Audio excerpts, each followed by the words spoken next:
Hello friends, welcome to lucky Reddy stories. Please story విన్న తర్వాత like, comment, share and subscribe చేసుకోవటం మాత్రం మర్చిపోవద్దు. ప్రేమంటే ఇదేనా స్టోరీ మొదటి భాగం నుంచి వినాలి అనుకుంటున్నారా? అయితే నా ప్రొఫైల్లో ప్లేలిస్ట్లో ఉంటుంది, వినండి. ఇక 58వ భాగంలోనికి వెళ్ళిపోదాం. వాళ్ళు నా దగ్గరకు వచ్చిన దగ్గర నుంచి కూడా నన్ను విడిచిపెట్టి ఏ రోజు ఉన్నది లేదు. కష్టమో సుఖమో, ఆనందమో దుఃఖమో, బాధో సంతోషమో అన్నీ ముగ్గురం కలిసే పంచుకున్నాం. సంవత్సరం నుంచి నువ్వు మాతో కలిసావు. అటువంటిది వాళ్ళని వదిలిపెట్టి నా సంతోషం నేను ఎలా చూసుకుంటాను? నాకు అలా వెళ్ళటం నచ్చటం లేదు. అప్పటి వరకు తను ఆ విషయం గురించి ఆలోచించలేదు. మేఘన చెబుతూ ఉంటే తనకి కూడా చిన్నగా భయం మొదలవుతుంది. ఒకవేళ వర్షకి తన ప్రేమ విషయం చెప్పినా కూడా ఇవన్నీ తనకు తెలిసిన తర్వాత తను ఒప్పుకోకపోతే, అనుమానిస్తే అనే చిన్న భయం గౌతమ్ మేఘన ఇద్దరిలో కూడా మొదలయ్యింది. అలా గౌతమ్ మేఘన ఇద్దరికి కూడా ఏం మాట్లాడాలో అర్థం కావటం లేదు. ఇద్దరి మధ్య మౌనం. ఇద్దరి మనసుల్లోనూ అనేక రకాల ఆలోచనలు, చిన్న చిన్న భయాలు. ఆ భయాలు ఎదుటివారితో మాట్లాడితే పోతాయి, కానీ వాళ్ళు అనుమానిస్తారు ఏమో అనే భయంతో మాట్లాడటానికి కూడా ఆలోచించే పరిస్థితుల్లో ఉన్నారు ఇద్దరు. వాళ్ళు ఇద్దరూ కలిసి ఉండాలి అని ఎప్పుడూ అనుకోలేదు, కానీ పిల్లలు మాత్రం సంతోషంగా ఉండాలి, వాళ్ళ భవిష్యత్తు మంచిగా ఉండాలి అని కోరుకున్నారు.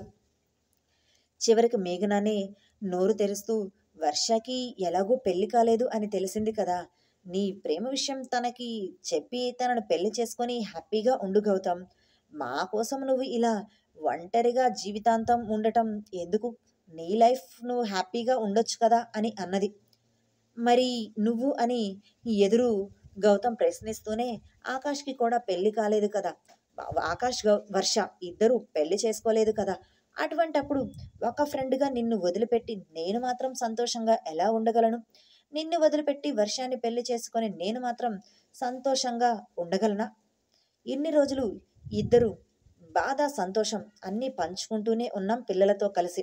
అటువంటిది నిన్ను ఒక్కదానిని ఇలా బాధల్లో వదిలిపెట్టి నేను అక్కడికి వెళ్ళి పెళ్లి చేసుకొని సంతోషంగా ఎలా ఉండగలను? ఒకవేళ నిన్ను ఇలా వదిలిపెట్టి నేను వర్ష దగ్గరకు వెళ్ళినా కూడా తను నన్ను సంతోషంగా తన జీవితంలోనికి ఆహ్వానిస్తుందా? నువ్వు అనుకుంటున్నావు అలా జరుగుతుంది అని? ఖచ్చితంగా ఆహ్వానిస్తుంది. చిన్నప్పటి నుంచి తను నిన్ను చూస్తూ ఉంది. నువ్వు చెప్పిన మాట వింటుంది, నమ్ముతుంది. నీ గురించి, నీ స్వభావం ఏంటి అనేది తనకు తెలుసు. కాబట్టి నీకు పెద్దగా ప్రాబ్లం కూడా ఏమీ ఉండదు. కాకపోతే ఇప్పటి వరకు తను ఆకాష్ని ప్రేమిస్తూ ఉన్నది కదా, ఆ ప్రేమను మన మనసులో నుంచి తీసేసి మర్చిపోయి నీతో రావటానికి కాస్త టైం పట్టొచ్చు. అంతేకాని తను నీతో రాకుండా మాత్రం అస్సలు ఉండదు. నువ్వేంటో తనకు తెలియకుండా ఉంటుందా అని అంటుంది. అదే పని నువ్వు కూడా చేయొచ్చు కదా. ఆకాష్ నిన్ను నమ్ముతాడు కదా. అసలు ఇక్కడ జరిగింది ఏంటి అనేది క్లియర్గా మనం చెబుదాం. చెబితే వాళ్ళు అర్థం చేసుకుంటారు కదా. ఆకాష్ గురించి నాకు బాగా తెలుసు. చిన్నప్పటి నుంచి నేను వాడి చూస్తున్నాను కదా. తను ఖచ్చితంగా నిన్ను నమ్ముతాడు. ఎటువంటి అనుమానం నీ మీద తనకి ఉండదు. నువ్వు చెప్పింది నిజమే. తనకి తన ప్రేమ విషయం తెలుసుకునేసరికి ఆలస్యం అయ్యి ఉండవచ్చు, కానీ ఆ ప్రేమను తను దూరం చేసుకోవాలి అని మాత్రం ఎప్పటికీ అనుకోడు. ఒక్కసారి తన దగ్గరకు చేరి చూడు, అప్పుడు తెలుస్తుంది నీకు తను నీ మీద ఎంత ప్రాణం పెట్టుకొని ఉండి ఉంటాడు. లేకపోతే చిన్నప్పటి నుంచి ఇద్దరికి పెళ్లి చెయ్యాలి అని అనుకుంటూ ఉన్న తన ఫ్యామిలీ మాటలు కూడా కాదు అని నిన్ను పెళ్లి చేసుకోవాలి అని వర్షతో జరుగుతున్న ఆ పెళ్లిని ఎందుకు ఆపేస్తాడు? నీ మీద ప్రేమ ఇష్టం లేకుండానే ఆ పెళ్లిని ఆపేశాడు అంటావా? ఏమో గౌతమ్, నాకు మాత్రం మనసులో భయం అలాగే ఉంది. ఒక్కసారి కాదు, 2 సార్లు నేను తనని ప్రేమించి ఓడిపోయాను. ప్రేమలో ఓడిపోయానో తెలియదు, కానీ ఆకాష్ని అర్థం చేసుకోవటంలో ఓడిపోయానో తెలియదు. లేదంటే నా మనసులో ఉన్న భావాలను నేను తప్పుగా వ్యక్తీకరించకపోవటంలో ఓడిపోయాను తెలియదు, కానీ జీవితంలో మాత్రం ఓడిపోయాను అనే ఫీలింగ్ నాకు ఉంది. ఇలా బాధగా ఒంటరిగా మిగిలాను. ఇక పిల్లల గురించి నువ్వు అంతగా ఆలోచించవలసిన పని లేదు. వాళ్ళు ఫస్ట్ నుంచి కూడా నా దగ్గరే ఉన్నారు. కాబట్టి తర్వాత కూడా నాతోనే ఉంటారు. వాళ్ళకు పరిస్థితి ఇది అని వివరంగా చెబితే మొదట కొంచెం బాధపడతారు. ఎంతైనా నీతో అలవాటైన ప్రాణాలు కదా.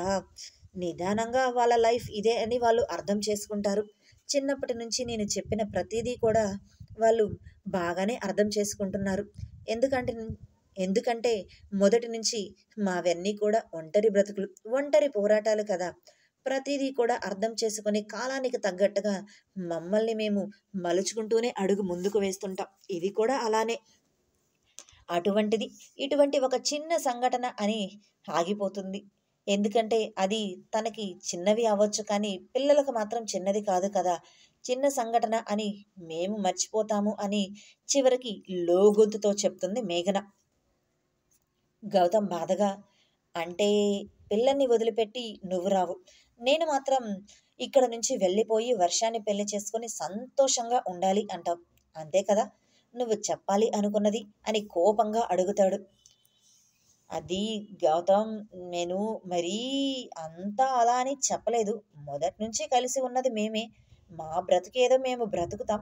నువ్వు మా వల్ల నీ సంతోషాన్ని దూరం చేసుకోవటం ఎందుకు అని అంటున్నాను. నీ పేరెంట్స్ కూడా నువ్వు ఇలా ఉంటే బాధపడతారు కదా. ఒక ఫ్రెండ్గా నాకు ఇన్ని రోజులు కూడా చాలా హెల్ప్ఫుల్గా ఉన్నావు. దానికి నేను ఎప్పటికీ కూడా రుణపడి ఉంటాను. ఓకే, నువ్వు చెప్పినట్లుగానే నేను వెళ్ళిపోతాను. అయితే నీ జీవితాంతం కూడా ఆ పిల్లలిద్దరికీ కూడా తల్లిగా ఉంటావా? ఇక ఎప్పటికీ ఎవరిని పెళ్లి చేసుకోవా అని మేఘనని ప్రశ్నిస్తాడు గౌతమ్. అదేంటి గౌతమ్, అన్నీ తెలిసి కూడా మరలా నువ్వు ఇలాంటి క్వశ్చన్ అడుగుతావెందుకు? నేను ప్రేమించింది ఆకాష్ని, కానీ ఆకాష్ని నేను పెళ్లి చేసుకోలేను. ఇక పిల్లలకు తల్లి అంటావా? మొదటి నుంచి అక్కగా ఉన్నాను, సంవత్సరం నుంచి తల్లిగా మారాను. అక్కగా ఉన్నప్పుడు బాధ్యతలను మాత్రమే పంచాను.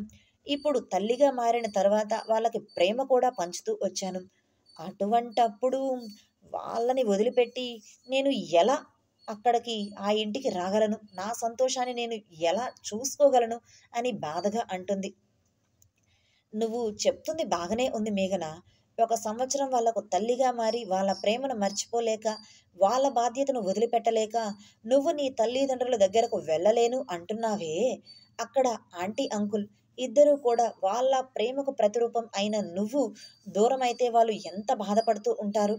9 నెలలు నిన్ను కని మోసి కొన్ని సంవత్సరాలు వాళ్ళ దగ్గర పెరిగి ఉంటావు కదా.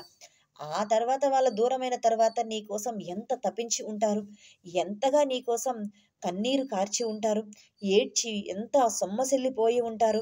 ఎన్ని కన్నీటి చుక్కలు వాళ్ళ కంటి నుంచి కారి ఉంటాయో నువ్వు ఒక్క క్షణం కూడా ఆలోచించలేకపోతున్నావా అని ఆవేశంగా అడుగుతాడు గౌతమ్. గౌతమ్ అలా చెప్పిన వెంటనే మేఘనకి తను తన పేరెంట్స్ దగ్గరకు వెళ్ళను అని చెప్పిన తర్వాత నరేష్ కళ్ళల్లో కనిపించిన నీళ్లు తనకు ఎదురుగా ఉండి తన తల్లి తండ్రి ఇద్దరూ బాధపడుతూనే, నువ్వు మా దగ్గరకు రావా, అమ్మ నాన్న అని మమ్మల్ని పిలవ్వా అని తనకు అనిపిస్తున్నట్లుగా అనిపించి బాధపడుతూ ఫీల్ అవుతుంది. నువ్వు తల్లిగా మారేసరికి ఆ పిల్లల గురించి మాత్రమే ఆలోచిస్తున్నావే, మరి నీ కన్న తల్లి గురించి నువ్వు ఒక్క క్షణం కూడా ఆలోచించలేకపోతున్నావే. ఇప్పుడు నీ పిల్లల మీద నువ్వు ఎలా అయితే ప్రేమను చూపిస్తున్నావో తన కూతురి మీద ఆంటీ కూడా అలానే ప్రేమను చూపించాలి అని అనుకుంటుంది కదా. నువ్వు ఎలా అయితే వీళ్ళతో సంతోషంగా బ్రతకాలి అనుకుంటున్నావో ఆ తల్లి కూడా తన కూతురితో అలానే సంతోషంగా బ్రతకాలి అని కోరుకుంటుంది కదా. మరి నువ్వు మాత్రం మీ పిల్లలకి సంతోషం ఇస్తే సరిపోతుందా? ఆ తల్లి తన పిల్లలకు సంతోషం ఇవ్వాలి, అది కూడా తన కళ్ళ ముందు ఉంటే చూడాలి అని కోరుకోవటంలో ఏదైనా తప్పు ఉంది అంటావా అని మేఘనని అడిగాడు గౌతమ్. ఒక్క సంవత్సరం తల్లిగా మారినందుకే వాళ్ళని విడిచిపెట్టలేకపోతున్నావు. మరి అటువంటిది ఇన్ని సంవత్సరాలకు వాళ్ళకు దూరమైన తర్వాత నువ్వు బ్రతికే ఉన్నావని తెలిసి వాళ్ళు నిన్ను దగ్గరకు తీసుకోవాలి అని ఆరాటపడుతూ ఉంటే నువ్వు రాను అంటే ఇంకెంత మానసిక క్షోభ అనుభవిస్తూ ఉంటారో ఆలోచించలేకపోతున్నావా అని సీరియస్గా అంతకు మించి భావోద్వేగంగా అడుగుతూ ఉంటాడు గౌతమ్. ఆ మాటలు ఇవన్నీ విన్న మేఘన అప్పటి వరకు తన పిల్లలు అని భాషిత భార్గవ్ ఇద్దరి గురించి ఆలోచిస్తూ అక్కడికి వస్తే ఆకాష్ ఒకవేళ తనని అవమానిస్తే అప్పుడు సిచ్యువేషన్ ఎలా ఉంటుంది అని ఆలోచనలో మినిగిన తనకి తన తల్లిదండ్రులకు కూడా దగ్గరకు వెళ్ళలేకపోయాను అని ఒకంత బాధగా ఉన్నది. ఇప్పుడు గౌతమ్ మాటలు విన్న తర్వాత తన మనసు ఒక్కసారిగా భావోద్వేగానికి గురి అయ్యి కన్నీరు కారుస్తూ ఉంటుంది. తనకు ఏ నిర్ణయం తీసుకోవాలి అనేది అర్థం కావటం లేదు. తనకి తన పిల్లలు కావాలి, అలానే తల్లిదండ్రులు కావాలి అని మనసులో ఉన్న భవిష్యత్తు గురించి ఆలోచించి భయంతో వెనకడుగు వేసింది. గౌతమ్ తన చైర్‌లో నుంచి లేచి మేఘన పక్కకు వచ్చి తన కన్నీరు తుడుస్తూ, "ఎందుకు మేఘన ఇలా ఏడుస్తున్నావు? ఏడిస్తే నీ మనసులో ఉన్న బాధ పోతుందా? లేదంటే అక్కడ నీ తల్లిదండ్రుల బాధ తీరిపోతుందా? నువ్వు అక్కడికి వెళ్తేనే ఈ సమస్యలన్నిటికీ కూడా పరిష్కారం. ఇక పిల్లల గురించి అంటావా? మనం నిదానంగా ఆలోచిద్దాం. నీ దగ్గర, నా దగ్గర ఉండేది. లేదంటే మనిద్దరం కలిసి ఉండేదా? లేదంటే ఆకాష్ మనల్ని అర్థం చేసుకుంటాడా లేదా అనేది. అంతేకాని ఇక్కడే నువ్వు ఇలా వాళ్ళు ఏమి అనుకుంటారో అనేది ముందే ఆలోచిస్తూ కూర్చుంటే ఎలా? నువ్వే అన్నావు కదా! ఇద్దరూ కూడా చిన్నప్పటి నుంచి కాలానికి తగ్గట్టుగా నిన్ను అర్థం చేసుకుంటూ, పరిస్థితుల్ని అర్థం చేసుకుంటూ మారుతూ పెరిగారు అని. అటువంటిది ఈ చిన్న సంఘటన వాళ్ళు మర్చిపోతారని. అలానే మనం హైదరాబాద్ వెళ్ళిన తర్వాత ఆకాష్‌తో మాట్లాడి, అక్కడ జరిగే పరిస్థితిని బట్టి పిల్లల్ని కూడా మార్చుకుందాం. అంతేకాని వాళ్ళని వదిలేయమని నేను కూడా చెప్పను. నాకు కూడా వాళ్ళ మీద బాధ్యత, అంతకు మించి ప్రేమ కూడా ఉంది మేఘన. ఒకప్పుడు నీకు ఫ్రెండ్‌గా, వాళ్ళకి ఒక ఆప్తుడుగా మాత్రమే ఉన్నాను. ఈ సంవత్సరం రోజుల నుంచి వాళ్ళకి ఒక తండ్రిగా, వాళ్ళకు ప్రేమను పంచుతూ, వాళ్ళ ప్రేమను నేను పొందుతూ ఆనందంగానే ఉన్నాను. అటువంటిది ఉన్నట్టుండి ఒక్కసారిగా మీ అమ్మా, నాన్న పిలుస్తున్నారు అని చెప్పి నిన్ను పంపించేసి, వాళ్ళని తల్లి లేని అనాథలుగా వదిలేస్తాను అని ఎలా అనుకుంటున్నావు? ఆ ఆలోచన ఎందుకు వస్తుంది నీకు? అని అడిగాడు. మేఘన. గౌతమ్ పొట్టలో తలదాచుకొని, ఏమో గౌతమ్, నాకు ఏమీ తెలియటం లేదు. అంతా కన్‌ఫ్యూజన్‌గా ఉంది. ఏం చేయాలో అర్థం కావటం లేదు. మరలా ఆ ఇంటికి వెళితే ఎక్కడ బాధతో ఇంటి నుంచి బయటకు వెళ్ళవలసిన పరిస్థితి వస్తుంది ఏమో అని భయంగా ఉంది అని గుక్కపెట్టి ఏడుస్తూ చెప్తుంది. ఒకవేళ నేను బాధపడకపోయినా కూడా పిల్లలు మాత్రం బాధపడితే నేను అస్సలు చూడలేను. చిన్నప్పటి నుంచి ఈ బాధ నాకు అలవాటైపోయింది. కానీ ఆ బాధ వాళ్ళకు ఉండకూడదు అనేదే నా తాపత్రయం అని ఆలోచిస్తున్నాను. నాకు ఇప్పుడు ఏ నిర్ణయం తీసుకోవాలి అన్నా కూడా ఏమీ అర్థం కావటం లేదు. నా మైండ్ అంతా గజిబిజిగా ఉంది. ఏ నిర్ణయం తీసుకుంటే ఏ పరిస్థితులు ఎదుర్కోవాల్సి వస్తుందో ఏంటో అని మనసు ఒకంత ఆలోచనకు గురిచేస్తుంది. ఏ నిర్ణయం తీసుకోవాలి అని ఒక అడుగు ముందుకు వెయ్యాలి అన్నా కూడా మనసులో ఉన్న భయం అడుగును ముందుకు వెయ్యనివ్వకుండా వెనక్కి నెట్టేస్తూ ఉంది అని గుక్కపెట్టి ఏడుస్తూ తన ఆలోచనలను గౌతమ్‌తో పంచుకుంటుంది మేఘన. ఇప్పుడు తను తన తల్లిదండ్రులకు దగ్గరకు వెళ్ళాలా? వద్దా? అని ఆలోచనలోనే ఉన్న మేఘన.